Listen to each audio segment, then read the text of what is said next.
नमस्कार दोस्तों, आज की क्लास क्रिया चैप्टर से रिलेटेड है और क्रिया के विषय में हमारी पहले 2 क्लासें हो चुकी है। क्रिया को पूर्ण रूप से समझने के लिए हमारे चैनल पर जाकर क्रिया पार्ट फर्स्ट एंड क्रिया पार्ट सेकंड ये देखिए, आपको अच्छे से क्रिया का प्रकरण समझ में आ जाएगा। आज हम क्रिया की जो अपनी तीसरी क्लास शुरू करने जा रहे हैं, उसके अंतर्गत क्रिया के जो प्रकार हैं, द टाइप्स ऑफ वर्ब, उसके कुछ जो बच गए प्रकार हैं उनके बारे में जानकारी प्राप्त करेंगे। अब तक जो हम पढ़ चुके हैं एक बार उसको रिवाइज कर लेते हैं। अब तक हमने पढ़ा है कि क्रिया जो शब्द है वो इस प्रकार से उच्चारित किया जाता है, उसका उस प्रकार से उच्चारण किया जाता है क्रिया। इसमें कै हलंत है और रै पर ई की मात्रा है, ये हमने देखा।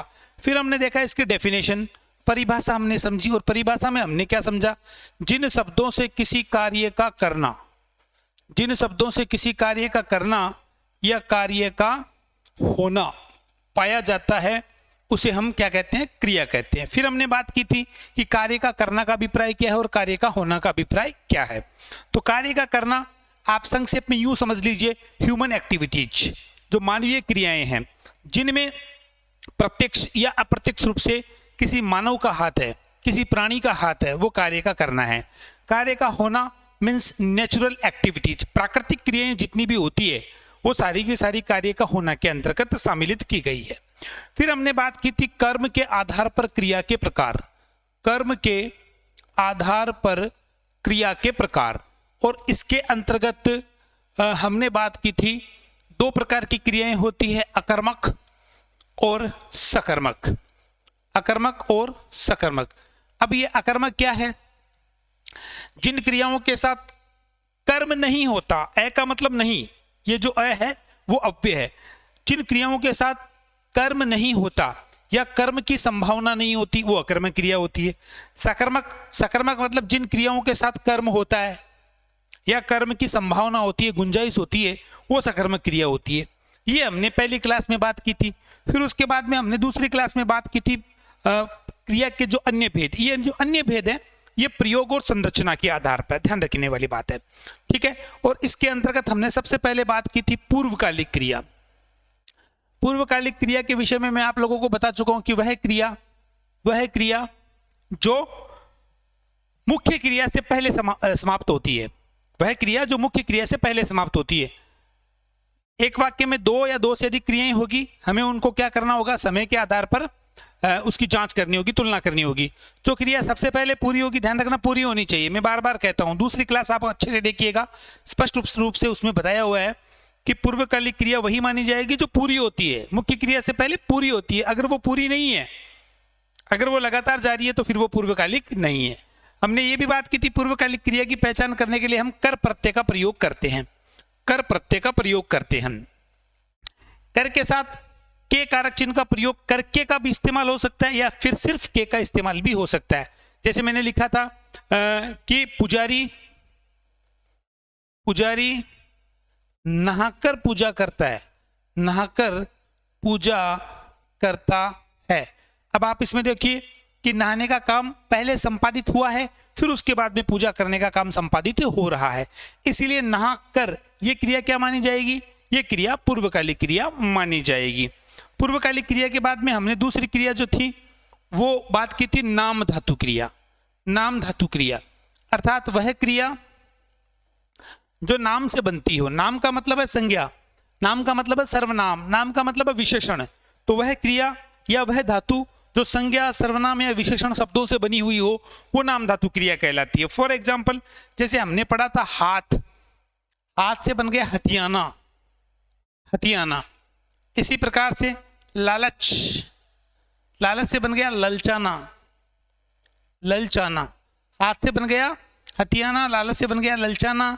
इसी प्रकार से बात, बात और बात से बन गया बतियाना।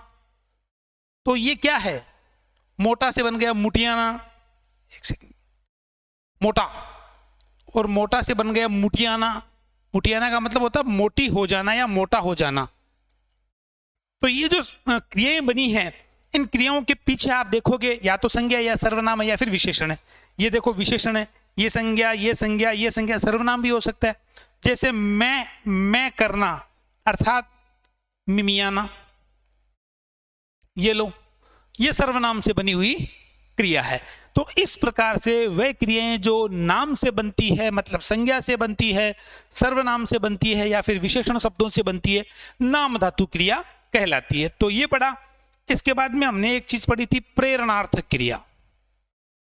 यह भी बहुत महत्वपूर्ण क्रिया है, प्रेरणार्थक क्रिया। प्रेरणार्थक क्रिया दो प्रकार की होती है, एक प्रेरणार्थक प्रथम, एक प्रेरणार्थक प्रथम, और एक होती है प्रेरणार्थक द्वितीय। प्रेरणार्थक द्वितीय। अब ये जो प्रेरणार्थक प्रथम है, ये आना प्रत्यय के योग से बनती है, आना प्रत्यय के योग से बनती है। और प्रेरणार्थक द्वितीय वाना प्रत्यय के योग से बनती है, वाना प्रत्यय के योग से बनती है। प्रेरणार्थक प्रथम आना प्रत्यय के योग से, प्रेरणार्थक सेकंड वाना प्रत्यय के योग से बनती है। प्रेरणार्थक होती क्या है? जहां कर्ता खुद कार्य न करके कार्य करने की प्रेरणा देता है, और प्रेरणावश काम होता है। काम स्वतः नहीं होता, काम प्रेरणावश होता है, तो वो क्रिया प्रेरणार्थक क्रिया मानी जाती है। ये हमने पढ़ा था। जैसे पढ़ना क्रिया है, अब इस पढ़ना क्रिया में अगर मैं आना प्रत्यय का योग कर दूं तो बनेगा पढ़ाना। तो ये पढ़ाना क्या है? ये है प्रेरणार्थक प्रथम। इसी प्रकार से मैं कर दूं पढ़वाना, ये पढ़वाना क्या मानी जाएगी? ये प्रेरणार्थक द्वितीय मानी जाएगी। तो इस प्रकार से अब तक जो हमारी दो क्लासें हो चुकी है, उसमें हमने क्रिया किसे कहते हैं, कार्य का करना क्या होता है, कार्य का होना क्या होता है, कर्म के आधार पर, और ये भी हमने देखा था कि कर्म किसे कहते हैं। कर्ता के द्वारा संपादित क्रिया का सबसे अधिक प्रभाव जिस पे पड़ता है वो कर्म होता है। कर्म की पहचान करने के लिए हम क्या और किसको का इस्तेमाल करते हैं, ये भी हमने देखा था। हमने देखा था कि कर्म के आधार पर क्रिया के दो प्रकार होते हैं, अकर्मक क्रिया और सकर्मक क्रिया। उसको भी हमने विस्तार से समझा था कि किस प्रकार से अकर्मक क्रिया और सकर्मक क्रिया की पहचान हमें करनी है।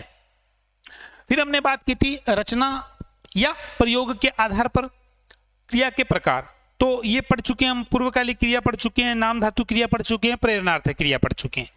अब परीक्षा उपयोगी जो कुछ क्रियाएं और है जिनके बारे में चर्चा करना लाजमी है, आइए आज हम उन क्रियाओं के बारे में बात करते हैं ताकि हमारा ये क्रिया का जो चैप्टर है ये पूरा हो सके। तो आज के जो आज की जो क्लास है उसमें हम सबसे पहले बात करेंगे संयुक्त क्रिया। संयुक्त क्रिया इसकी बात करेंगे।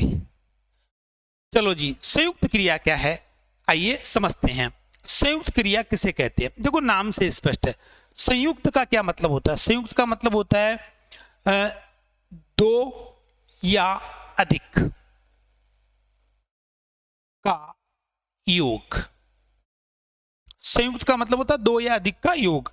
तो नाम से स्पष्ट है, जब एक वाक्य में एक से अधिक क्रियाएं साथ साथ प्रयुक्त हो, एक वाक्य में जब एक से अधिक क्रियाएं साथ साथ प्रयुक्त हो, यानी दो या दो से अधिक क्रियाएं आई हो, साथ साथ प्रयुक्त हुई हो, संयुक्त हो, तो फिर वो संयुक्त क्रिया कहलाती है।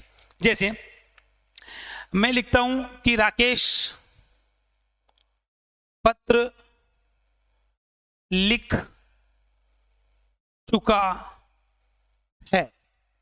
यहां पर आप देखिएगा राकेश पत्र लिख चुका है, इसमें लिखना भी क्रिया है और चुकना भी क्रिया है, दो क्रिया है और दोनों क्रिया साथ साथ आई है। तो इन दोनों क्रियाओं को हम किस नाम से जानेंगे? हम संयुक्त क्रिया के नाम से जानेंगे। इसी प्रकार से वह सो गया, वह सो गया। अब यहां आप देखोगे सोना और गया, यद्यपि गया यहां पर जो मुख्य क्रिया है सोना, उसकी वस्तु स्थिति को स्पष्ट कर रहा है। यहां पर जो मुख्य क्रिया है उसकी पूर्णता को अभिव्यक्त कर रहा है। सोना क्रिया मुख्य क्रिया है और उसकी पूर्णता, उसको अभिव्यक्त करने के लिए इसका इस्तेमाल किया गया है। एक वाक्य हम इसकी तुलना करते हैं। जैसे यहां पर मैं एक वाक्य लिखता हूं कि वह घर गया। अब आप देखोगे कि गया यहां भी आया है, गया यहां भी आया है। क्या इस वाक्य में ये जो गया है और इस वाक्य में ये जो गया है, क्या ये दोनों सेम है? क्या ये दोनों एक ही हैं? तो हम ध्यान करेंगे कि ये दोनों एक नहीं हैं। यहां पर गया का मतलब है जाना। ये जाना क्रिया का भूतकालिक रूप है। अंग्रेजी में हम इसके लिए वेंट शब्द का इस्तेमाल करते हैं, वेंट। तो यहां ये जाने का बोध करा रहा है, लेकिन यहां ये जाने का बोध नहीं करा रहा है, अपितु ये मुख्य क्रिया की मदद करने के लिए, मुख्य क्रिया की सहायता करने के लिए, उसकी वस्तु स्थिति को अभिव्यक्त करने के लिए, उसकी पूर्णता अपूर्णता को व्यक्त करने के लिए इस्तेमाल किया गया शब्द है, इस्तेमाल की गई क्रिया है। इसीलिए ये क्रिया क्या कहलाएगी? सहायक क्रिया कहलाएगी। ध्यान रखना, सहायक क्रिया कहलाएगी। ये क्या है? ये है मेन वर्ब, यानी ये है मुख्य वर्ब। तो एक मुख्य वर्ब और एक हेल्पिंग वर्ब, एक मुख्य क्रिया और एक सहायक क्रिया, दोनों को हम किस रूप में जानेंगे? दोनों को हम संयुक्त क्रिया के रूप में जानेंगे। ऊपर वाले वाक्य में देखिए, लिखना मुख्य क्रिया है, चुकना ये सहायक क्रिया है। एक मुख्य क्रिया और एक सहायक क्रिया, दोनों को मिलाकर हम संयुक्त क्रिया के नाम से इसे जानेंगे। तो संयुक्त क्रिया क्या होती है? जब एक वाक्य में एक से अधिक क्रियाएं साथ साथ प्रयुक्त हो तो वे संयुक्त क्रिया कहलाती है। इसमें ध्यान रखना, दो से अधिक क्रियाएं हो सकती है। दो से अधिक क्रियाएं जब होती है तो मुख्य क्रिया तो एक ही होगी, मुख्य क्रिया तो एक ही होगी, बाकी सारी जो क्रियाएं हैं वो क्या होगी? वो सारी की सारी क्रियाएं सहायक क्रिया होगी। एक उदाहरण हम लेते हैं, जैसे मेहमान खा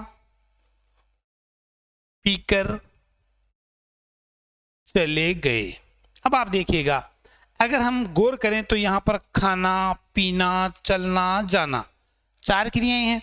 खा पीकर चले गए, लेकिन यह क्रिया तो पूर्वकालिक क्रिया मानी जाएगी, खा पीकर। क्यों? क्योंकि हमने देखा था पूर्वकालिक क्रिया जो होती है वो मुख्य क्रिया से पहले संपादित होती है। ये मुख्य क्रिया है चलना, और इससे पहले संपादित हो चुकी है, पूरी हो चुकी है, इसलिए खा पीकर ये तो कहलाएगी पूर्वकालिक क्रिया। इसे हम अपनी पिछली क्लास में पढ़ चुके हैं। अब ये क्या है? ये है चलना, क्या है यहां पर? Main verb. गए, ये क्या है? Helping verb. तो इन क्रियाओं को, चले गए पूरी क्रिया को नहीं, इन दो क्रियाओं को, एक मेन वर्ब और एक हेल्पिंग वर्ब, इन दोनों को हम किस नाम से जानेंगे? इन दोनों को हम संयुक्त क्रिया के नाम से जानेंगे। तो अगर खा पीकर के विषय में पूछे तो पूर्वकालिक है, चले गए के विषय में पूछे तो फिर ये संयुक्त क्रिया है, और सिर्फ गए के विषय में पूछ ले तो ये क्या है? हेल्पिंग वर्ब है। तो संयुक्त क्रिया बहुत सारी तरीके से प्रयुक्त होती है। जैसे मैंने लिखा कि मीरा खाना पका रही थी। मीरा खाना पका रही थी, मीरा खाना पका रही थी। यहां देखो, पकाना और रहना, यहां पर पकाना क्या है? मेन वर्ब, रहना क्या है? Helping verb. दोनों क्या है? दोनों को हम कहेंगे संयुक्त क्रिया। ये लो जी। तो इसकी डेफिनेशन किस प्रकार से तैयार की जा सकती है? इसकी डेफिनेशन इस प्रकार से तैयार करेंगे, जब संयुक्त क्रिया की, जब दो क्रियाएं परस्पर साथ साथ, संयुक्त का मतलब ही है साथ साथ प्रयुक्त होती है या की जाती है। जब दो क्रियाएं परस्पर साथ साथ प्रयुक्त की जाती है,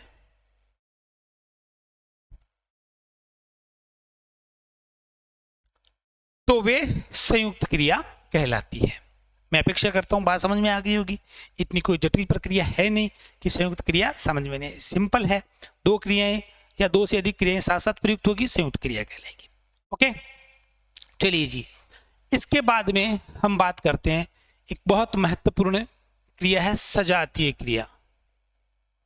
सजातीय क्रिया ये क्या होती है सर? सजातीय क्रिया ये किस प्रकार की क्रिया है? देखो, एक मैं उदाहरण लिखता हूं कि वीरों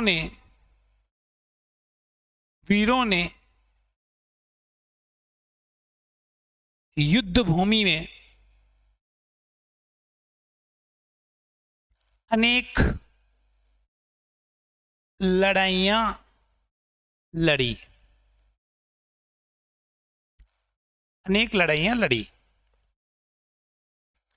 वीरों ने युद्ध भूमि में अनेक लड़ाइयां लड़ी। अब आप देखोगे ये जो क्रिया है ये इस शब्द से मैच हो रही है। यहां देखो लड़ाई लड़ी, लड़ाई लड़ी या लड़ाइयां लड़ी, लड़ाई से ही शब्द बना है लड़ना, दोनों सेम है। ये क्या है? ये एब्स्ट्रैक्ट नाउन है अर्थात भाववाचक संज्ञा है। ये क्या है? ये है क्रिया। चूंकि ये क्रिया इस भाववाचक संज्ञा से मैच हो रही है, यहां पर लड़ना शब्द जो है वो लड़ाई से ही बना है या उसी का भाव व्यक्त कर रहा है, इसलिए चूंकि दोनों शब्द सेम है तो इस प्रकार की जो क्रिया होती है, इस प्रकार की जो क्रिया होती है उसे हम क्या कहते हैं? सजातीय क्रिया के नाम से जानते हैं।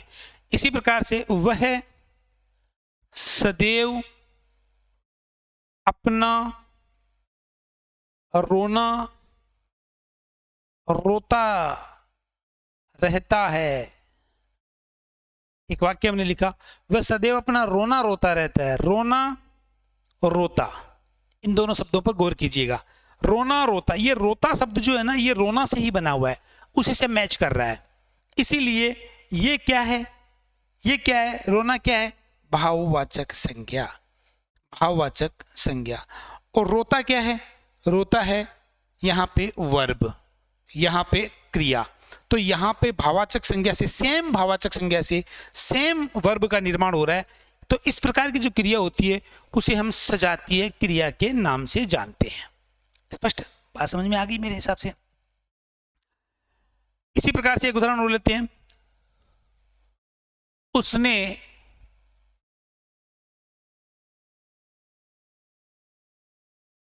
सम्मेलन में, एक वाक्य दूसरा चेंज करते हैं इसको, वह उस पर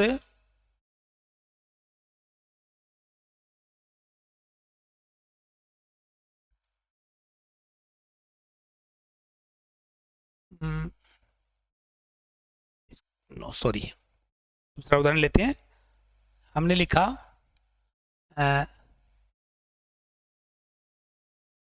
वह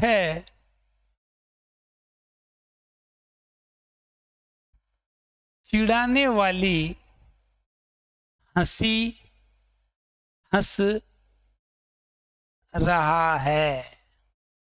ये देखो, ये सटीक उदाहरण है। वह चिढ़ाने वाली हंसी हंस रहा है। हंसी और हंसना, हंसी लाफ एंड हंसना, ये भाववाचक संज्ञा से बनी हुई क्रिया है, ध्यान रखना। इसलिए दोनों सेम है, एक ही जाति के प्रतीत हो रहे हैं, इसीलिए ये सजातीय क्रिया। तो लड़ाई लड़ी, रोना रोया, हंसी हंसा, तो ये सब चीजें क्या है? ये सजातीय क्रिया के अंतर्गत आती है। ओके, तो अब तक की क्लास में हमने क्या समझ लिया? अब तक की क्लास में हमने समझा था, एक तो संयुक्त क्रिया के बारे में समझ लिया। संयुक्त क्रिया किसे कहते हैं? दो या दो से अधिक क्रियाएं साथ साथ प्रयुक्त हो। फिर उसके बाद में हमने समझा ये देखिए सजातीय क्रिया के विषय में समझ लिया। अब जो है हम समझेंगे तात्कालिक क्रिया। तात्कालिक क्रिया ये क्या है? देखो, इससे पहले हमने एक क्रिया समझी थी पूर्वकालिक क्रिया। पूर्वकालिक क्रिया और यह है तात्कालिक क्रिया। पूर्वकालिक क्रिया में और तात्कालिक क्रिया में क्या फर्क होता है? देखिए, दोनों ही क्रियाएं मुख्य क्रिया से पहले संपादित होती है। तात्कालिक क्रिया और पूर्वकालिक क्रिया, ये दोनों ही क्रियाएं मुख्य क्रिया से पहले संपादित होती है। लेकिन पूर्वकालिक क्रिया में समय का अंतर होता है। मुख्य क्रिया के और इसके बीच में, पूर्वकालिक क्रिया के बीच में समय का अंतर होता है, लेकिन तात्कालिक क्रिया में और मुख्य क्रिया में क्रम का अंतर होता है। ये ध्यान रखना है। तात्कालिक क्रिया और पूर्वकालिक क्रिया दोनों ही मुख्य क्रिया से पहले संपादित होती है, पूर्व संपादित होती है। लेकिन दोनों में फर्क है, पूर्वकालिक क्रिया मुख्य क्रिया से पहले संपादित होती है, समय का अंतर होता है। लेकिन तात्कालिक क्रिया में क्रम का अंतर होता है। कैसे? जैसे राकेश आते ही सो गया, आते ही सो गया। यहां पर आप देखिएगा आते ही, ये क्रिया पूरी हुई है, लेकिन यहां पे क्रम का बहुत ही माइनर अंतर है, बहुत ही सूक्ष्म अंतर है। आते ही सो गया, तत्काल काम हुआ है, नाम है तात्कालिक, तत्काल, तुरंत, बीच में कोई गैप नहीं। लेकिन पूर्वकालिक क्रिया में देखो, वह नहाकर विद्यालय गया, विद्यालय गया, तो नहाने में और विद्यालय जाने के बीच में अंतराल हो सकता है। अभी नहाया है, नहाने के बाद में बाथरूम से बाहर निकला है, कपड़े पहने होंगे, बाल संवारे होंगे, खाना खाया होगा, नाश्ता किया होगा, बैग उठाया होगा, फिर उसके बाद में विद्यालय गया होगा। लेकिन यहां इस वाक्य को आप समझिएगा, राकेश आते ही सो गया, इसका मतलब है कि उसके इन दोनों क्रियाओं के बीच में कोई अंतर नहीं रहा, समय का कोई अंतर नहीं रहा, काम तत्काल हुआ है, तुरंत हुआ है। इसीलिए इस प्रकार के उदाहरण जो हैं वो तात्कालिक क्रिया में काउंट किए जाते हैं। फॉर एग्जाम्पल, जैसे शेर देखते ही बच्चा बेहोश हो गया, बेहोश हो गया, तो ये क्या है? शेर देखते ही, यानी उसके देखने में और बेहोश होने के बीच में ज्यादा अंतर नहीं है। दोनों जो क्रियाएं हैं वो तत्काल संपादित हुई है, देखने के तुरंत बाद में तत्काल सोने की बेहोश होने की क्रिया संपादित हुई है। इसीलिए ये देखते ही, ऊपर वाले वाक्य में आते ही, ये क्रिया क्या मानी जाएगी? तात्कालिक क्रिया मानी जाएगी। ओके, इस प्रकार से संयुक्त क्रिया, और उसके बाद में हमने पढ़ा सजातीय क्रिया, उसके बाद में हमने पढ़ा तात्कालिक क्रिया। आइए एक क्रिया और बताता हूं मैं आप लोगों को। एक क्रिया होती है विधि क्रिया। विधि क्रिया, विधि क्रिया में क्या होता है? यहां पे छोटी छोटी चीजें हैं, ध्यान रखने वाली बात है। विधि क्रिया के अंतर्गत क्या होता है? इसमें किसी विधि का मतलब होता है विधान, जिसमें किसी कार्य के लिए विधान करने का आदेश हो, किसी कार्य को करने के लिए आदेश करने का संकेत हो, वो विधि क्रिया होती है। जैसे अगर मैं कहूं कि अंदर आओ, अंदर आओ, ये क्रिया क्या मानी जाएगी? इसमें एक आदेश का भाव निहित है। अंदर आओ, चले जाओ, सो जाओ, ये सब चीजें क्या है? ये आदेश देने का भाव है। तो विधि क्रिया के अंतर्गत आदेश का संकेत होता है, आदेश का संकेत। ठीक है, जिसमें कहता हूं मेरे घर से निकल जाओ, ये क्या है? आदेश। तो ये निकल जाओ क्या माना जाएगा? विधि क्रिया मानी जाएगी। क्यों? क्योंकि इसमें आदेशात्मक भाषा का इस्तेमाल किया गया, वाक्य आदेशार्थक वाक्य है, आज्ञार्थक वाक्य, इसीलिए विधि क्रिया मानी जाएगी। ओके, इसके बाद में हम संयुक्त क्रिया के अंतर्गत सहायक क्रिया को समझ ही चुके हैं। सहायक क्रिया, संयुक्त क्रिया जब हमने पढ़ी थी तब हमने सहायक क्रिया के विषय में समझा था। सहायक क्रिया क्या होती है? ये मुख्य क्रिया की मदद करती है, ये मुख्य क्रिया की सहायता करती है, मदद करती है, ध्यान रखना। जैसे अभी हमने पढ़ाई था कि वह पढ़ रहा है, ये रहा है क्या है? ये हेल्पिंग वर्ब भी है। क्यों? क्योंकि ये मुख्य क्रिया की सहायता कर रही है। और किस प्रकार की सहायता कर रही है? ये क्रिया की निरंतरता का बोध करा रही है। मुख्य क्रिया का जो काम होता है, उस काम की स्थिति को अभिव्यक्त करने के लिए हम सहायक क्रिया का इस्तेमाल करते हैं। सहायक क्रिया क्या कर सकती है? सहायक क्रिया मुख्य क्रिया की स्थिति, स्थिति का मतलब है उसकी पूर्णता, अपूर्णता, निरंतरता, इन चीजों को ये व्यक्त करती है। जैसे मैं लिखूं वह पढ़ रहा है तो निरंतरता का बोध हो रहा है, कंटिन्यूअस का बोध हो रहा है, कंटिन्यूअस टेंस है। आप जब हम पढ़ते हैं इंग्लिश में, अंग्रेजी में पढ़ते हैं तो ये प्रेजेंट कंटिन्यूअस टेंस है। इसी प्रकार से जैसे रमेश गांव गया, ये क्या है, ये रमेश के विषय में ये जो गया क्रिया है ये तो मुख्य क्रिया होगी। यहाँ पर देखिए ये मुख्य क्रिया है, रमेश गांव जा चुका है। ये चुका क्या है, ये उसके जाने की पूर्णता को व्यक्त करता है। तो सहायक क्रिया पूर्णता, अपूर्णता, निरंतरता इन चीजों को ही व्यक्त करती है। तो सहायक क्रिया के विषय में हम समझ चुके हैं। आज की क्लास में हमने इन चीजों के बारे में जानकारी प्राप्त की। ठीक है, छोटी क्लास है, क्रिया के जो बचे हुए रूप थे वो हमने ठीक ढंग से समझने का प्रयास किया। आज की क्लास में अगर किसी प्रकार का डाउट हो, कोई बात अगर आपके समझ में नहीं आई हो, कोई उदाहरण आपके जहन में घूम रहा हो और आप उसे शेयर करना चाहते हो, पूछना चाहते हो, तो कमेंट बॉक्स में कमेंट कर दीजिएगा। मैं निश्चित रूप से प्रयास करूंगा कि आपको संतुष्ट कर सकूं, आपके प्रश्नों का ठीक ढंग से उत्तर दे सकूं। तो क्रिया का चैप्टर यहाँ पूरा होता है। मिलते हैं अगली क्लास में अगले चैप्टर के साथ। तब तक धन्यवाद, थैंक यू।